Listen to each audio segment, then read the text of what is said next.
Now let us calculate intensity at axial point P. इस diagram में S एक point source है, तो क्योंकि पॉइंट सोर्स है तो इससे स्फेरिकल वेव फ्रंट एमिट होंगे। ये जो एक्स वाई है ये इस स्फेरिकल वेव फ्रंट का एक सेक्शन है। अब ए बी सर्कुलर अपर्चर है और हमें पी पॉइंट के ऊपर इंटेंसिटी को फाइंड आउट करना है। अब पी पॉइंट पे इंटेंसिटी को फाइंड आउट करने के लिए हम क्या करेंगे, हम पी पॉइंट के रिस्पेक्ट में इस ए बी वाले रीजन से जो वेव फ्रंट हमें दिखाई दे रहा है उसे हम हाफ पीरियड एलिमेंट्स में डिवाइड कर लेंगे।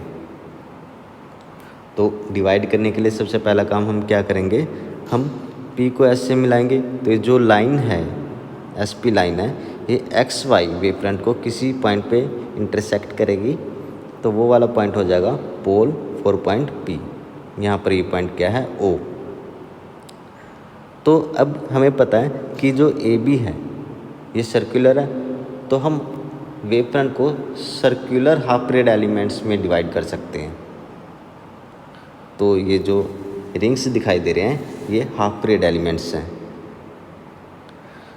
तो ये हाफ पीरियड एलिमेंट हमने इस तरह से डिवाइड किए हैं कि जो फर्स्ट हाफ पीरियड एलिमेंट के सर्कमफ्रेंस पे कोई भी पॉइंट है m1, इस m1 की डिस्टेंस p से होगी b प्लस लैम्डा बाई 2। और जो सेकंड हाफ पीरियड एलिमेंट की सर्कमफ्रेंस पे कोई सा भी पॉइंट है m2, उसकी डिस्टेंस p से b प्लस 2 लैम्डा बाई 2 होगी। इसी तरह थर्ड हाफ पीरियड एलिमेंट के अगर सर्कमफ्रेंस पे कोई भी पॉइंट हम ले लें m3, उसकी डिस्टेंस p से b प्लस 3 लैम्डा बाई 2 होगी। तो अब p के ऊपर हमें कितनी इंटेंसिटी मिलती है वो डिपेंड करता है कि ए बी वाला जो रीजन है इसके अंदर कितने हाफ पीरियड एलिमेंट्स बने। तो अगर मान लो इस ए बी रीजन के अंदर एक हाफ पीरियड एलिमेंट ही बनता है, तो क्या होगा, एक हाफ पीरियड एलिमेंट है तो हमें पता है कि उसकी वजह से जो एम्पलीट्यूड आया वो है A1।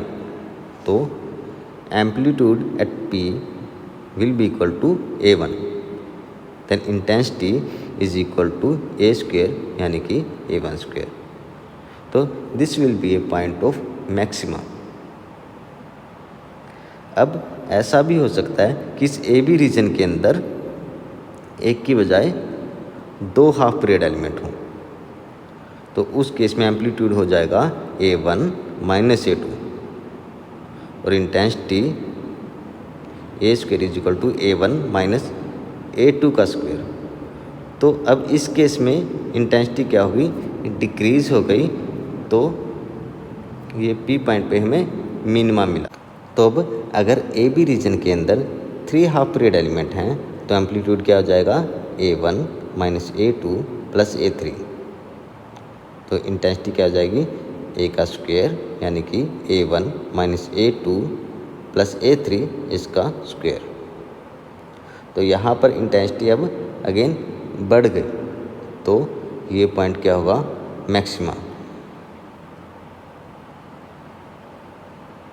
तो यहाँ से हम कंक्लूजन निकाल सकते हैं कि अगर ए बी रीजन के अंदर odd number of half period element हैं तो हमें मैक्सिमम मिलेगा, और अगर ए बी रीजन में हमें even number of half period element मिलते हैं तो हमें पी पॉइंट पर मिनिमा मिलेगा।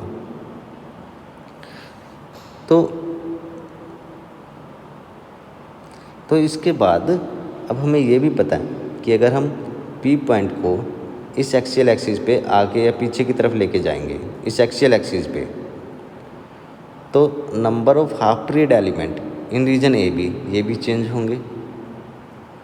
तो जब हाफ पीरियड एलिमेंट चेंज होंगे तो पी पॉइंट के ऊपर इंटेंसिटी भी चेंज होगी।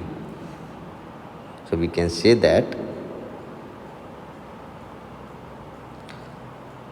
as we travel along the axis of aperture, the number of half period element also changes, so intensity will change alternatively as maximum or minimum.